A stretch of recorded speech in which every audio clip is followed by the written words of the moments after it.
الحمد لله نحمده ونستعينه ونستغفره ونؤمن به ونتوكل عليه ونعوذ بالله من شرور أنفسنا ومن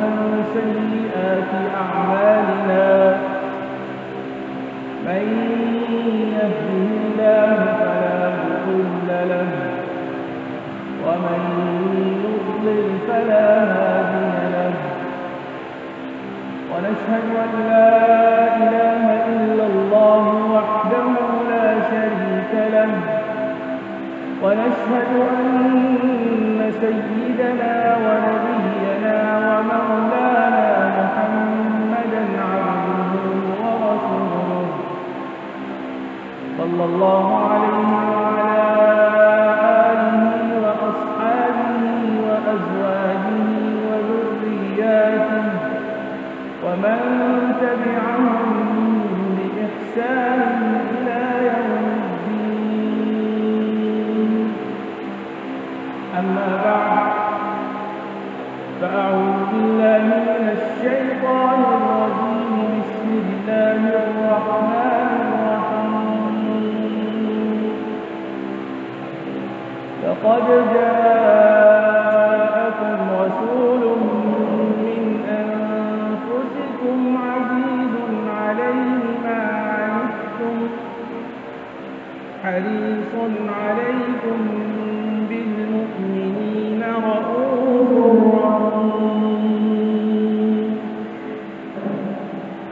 قال النبي صلى الله عليه وسلم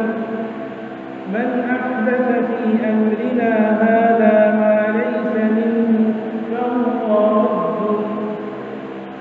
صدق الله مولانا العظيم وصدق رسوله النبي الكريم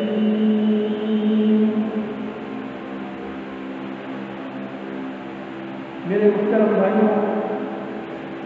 میرے بزرگوں اور دوستوں، ماہ ربیع الاول کا یہ پہلا جمعہ ہے۔ ظاہر ہے کہ یہ مہینہ بہت ہی بابرکت، بہت ہی فضیلت والا اور بہت ہی عزتوں والا ہے۔ چنانچہ اسی مہینے کے اندر حضور پاک علیہ الصلوۃ والسلام کی ولادت مبارک ہوئی۔ اسی طریقے سے ایک روایت میں یہ بھی آتا ہے کہ حضور پاک علیہ الصلوۃ والسلام کو نبوت بھی اسی مہینے میں عطا کی گئی۔ اسی طرح ایک روایت کے اندر یہ بھی آتا ہے کہ ہجرت بھی حضور پاک علیہ الصلوۃ والسلام نے مکہ مکرمہ سے ہجرت کر کے آپ مدینہ منورہ تشریف لے گئے، وہ بھی اسی بابرکت مہینے میں آپ کو یہ سعادت نصیب ہوئی۔ اور چوتھی اور آخری نسبت حضور پاک علیہ الصلوۃ والسلام سے اس مہینے کی یہ ہے کہ آپ کی وفات، آپ کا وصال مبارک وہ بھی اسی مہینے میں ہوا۔ ظاہر ہے کہ یہ جو وفات ہے، کسی بھی انسان کی جو موت ہے، یہ انسانی معیار پر رکھ کر اگر اس کو دیکھا جائے تو وہ اس کے لیے ہلکا مانی ہے۔ کسی سے اس کی جدائی ہو جاتی ہے زندگی بھر کے لیے، زندگی بھر کا ساتھ ہوتا ہے وہ ٹوٹ جاتا ہے، لیکن ادھر یہ انسان کی ایک ابدی زندگی ہے، اس کا پہلا ایک پڑاؤ ہوتا ہے۔ اللہ تبارک و تعالیٰ سے وصال کا ایک مقام ہوتا ہے۔ لہذا ہمارے لیے اگرچہ کسی کی وفات باعث غم ہوتی ہے، لیکن جس شخص کی وفات ہوئی ہے اگر وہ شخصیت مبارک اور فضیلت والی ہے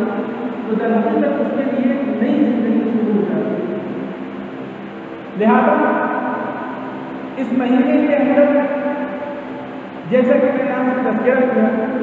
کہ یہ مہینہ بہت سی فضیلتوں اور بہت سی خوشیوں والا ہے، اور ظاہر ہے کہ شریعت کے اندر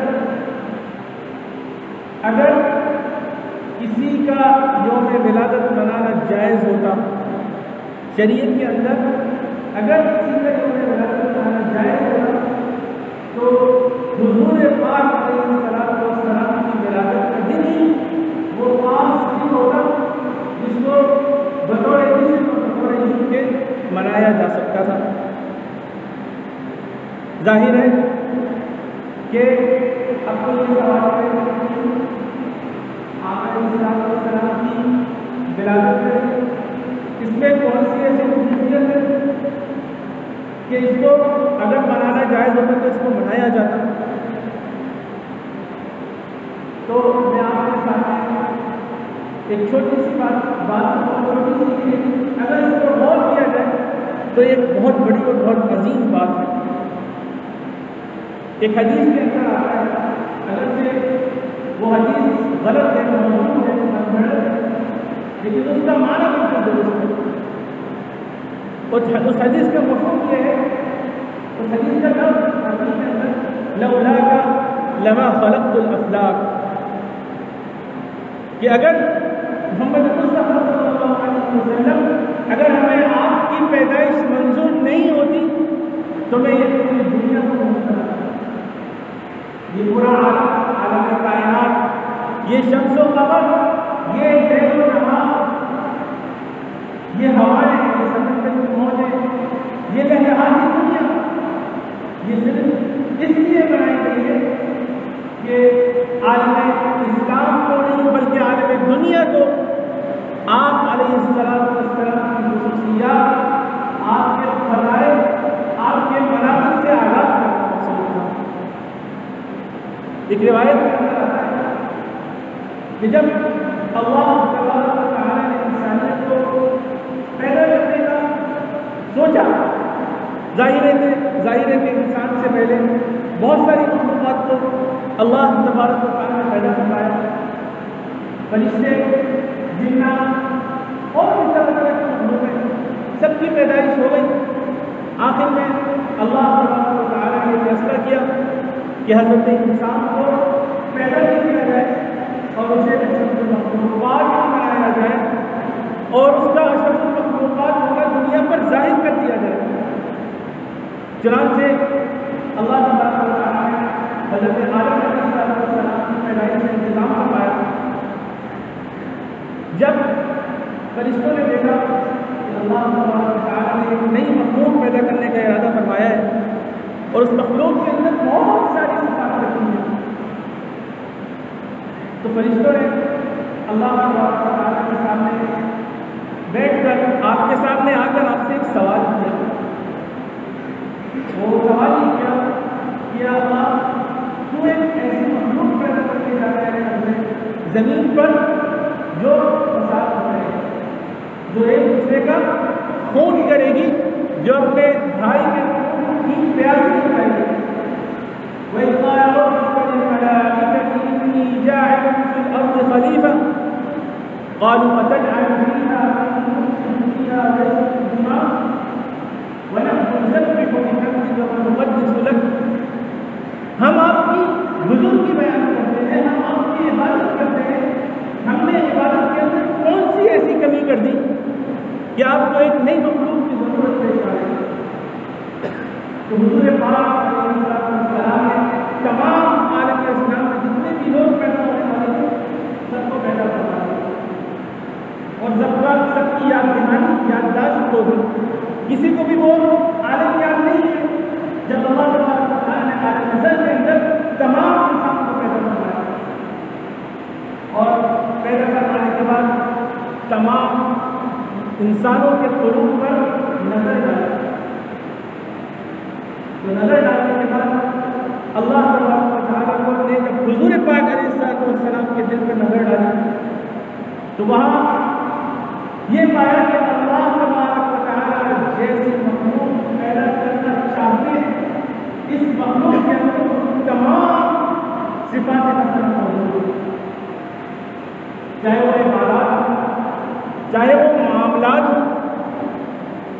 چاہے وہ لین دین ہو،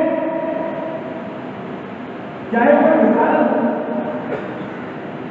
چاہے وہ ولایت ہو،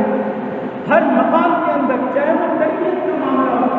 ہر مقام میں آپ اللہ تبارک و تعالیٰ نے حضرت محمد مصطفیٰ صلی اللہ علیہ وسلم کو ہر چیز میں سب سے اعلیٰ، سب سے بہتر اور سب سے افضل پایا۔ چنانچہ قرآن شریف کی آیت میں اللہ تبارک و تعالیٰ نے اس چیز کا اظہار اس طرح فرمایا ہے، بسم اللہ الرحمن الرحیم، وَإِذْ أَخَذْنَا مِنَ النَّبِيِّينَ مِيثَاقَهُمْ۔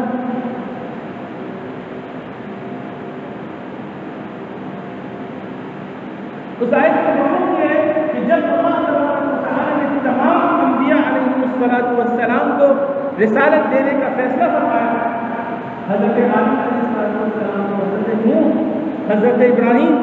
غرض تمام انبیاء علیہ السلام کو جب رسالت اور نبوت عطا کی تو ان سے عہد و پیمان بھی کیا۔ وہ عہد و پیمان کیا تھا، وہ عہد و پیمان یہ تھا کہ اگر تمہاری رسالت کے درمیان، تمہاری رسالت کی موجودگی میں حضرت محمد مصطفیٰ صلی اللہ علیہ وسلم کو نبی بنا کر بھیجوں تو آپ اپنی نبوت سے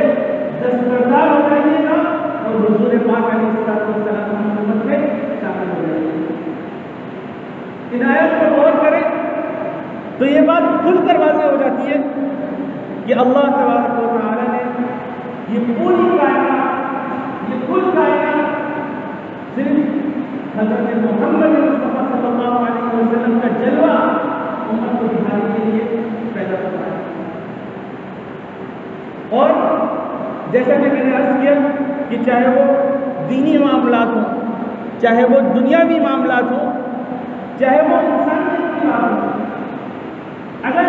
ان تمام معاملات میں کسی شخصیت کو معیار بنایا جا سکتا ہے، ان تمام معاملات میں اگر کوئی شخص حقیقی معیار ہونے کا مصداق ہے تو وہ حضور پاک علیہ السلام کی ہی ذات ہے۔ اور تمام عالم دنیا نے اس چیز کو دیکھا، اس پر غور کیا اور پھر اللہ تعالیٰ کے فیصلے کو سراہا۔ کیوں؟ کیونکہ فرشتوں کو جب اللہ تبارک و تعالیٰ نے پیدا فرمایا تو ان کو صرف عبادت کے لیے پیدا کیا، ان کے اندر کسی دوسری چیز کی خصوصیت رکھی ہی نہیں گئی، ان کے اندر شہوت کا مادہ رکھا ہی نہیں گیا۔ لہٰذا وہ فرشتوں میں کچھ ایسے فرشتے ہیں جو 1000 سال سے اللہ کے رکوع میں اللہ کی تسبیح بیان فرما رہے ہیں، کچھ ایسے فرشتے ہیں جو 1000 سال سے سجدے کے اندر اللہ تبارک و تعالی کی تعظیم، آپ کی تقدیس، آپ کی تسبیح پڑھ رہے ہیں، کچھ ایسے فرشتے ہیں جو 1000 سال سے روزے کی عبادت میں، کچھ نماز میں اور کچھ بہت سی دوسری عبادات میں مصروف ہیں، لیکن یہ ایک واحد انسان ہے جس کے اندر اللہ تبارک و تعالی نے تمام صفات رکھی، شہوانی صفات ہو یا دینی صفات ہو، اور پھر جنات شیطان کو بھی چھوٹ دے دی کہ اس کو بھڑکاؤ، جہاں تک لے جانا چاہتے ہو لے جاؤ، لیکن واہ انسان ان تمام چیزوں کو وہ پیچھے چھوڑ کر اللہ کے سامنے سجدہ کرنے کے لیے وہ مسجد کی طرف دوڑا چلا جاتا ہے۔ کیا ایسا نہیں ہے کہ جب آپ نماز کی طرف آتے ہیں تو شیطان آپ کو روکتا ہے، آپ کا نفس آپ کو روکتا ہے؟ بالکل ایسا موجود ہے، ہم میں سے ہر شخص اس چیز کو سمجھتا بھی ہے، جانتا بھی ہے، لیکن اس کے باوجود وہ تمام شہوات کو چھوڑ کر اللہ کے لیے سجدہ کرنے کے لیے وہ اللہ کی مساجد میں آ کر بیٹھ جاتا ہے۔ اللہ تبارک و تعالیٰ کو یہی چیز انسان کے اندر پسند ہے۔ لہذا جیسا کہ میں نے عرض کیا کہ شریعت کے اندر اگر کسی شخصیت کا یوم ولادت منانے کی اجازت ہوتی تو آپ علیہ السلام ہی وہ واحد شخصیت تھے کہ جن کی یوم ولادت